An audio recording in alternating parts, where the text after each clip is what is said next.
These warnings and statements will play next. A severe thunderstorm.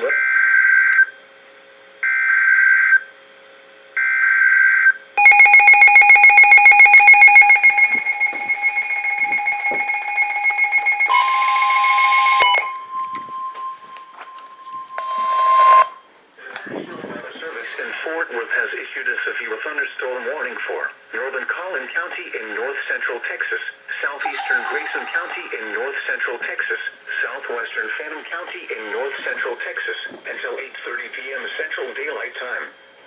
At 7:24 p.m. Central Daylight Time, a severe thunderstorm was located near Gunter, or 13 miles north of McKinney, moving east at 35 miles per hour. Hazard, 60 miles per hour wind gusts and quarter-size hail. Source, radar indicated. Impact, hail damage to vehicles is expected. Expect wind damage to roofs, siding, and trees.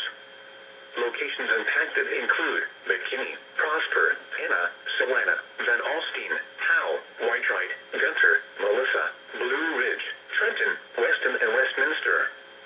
For your protection, get inside a sturdy structure and stay away from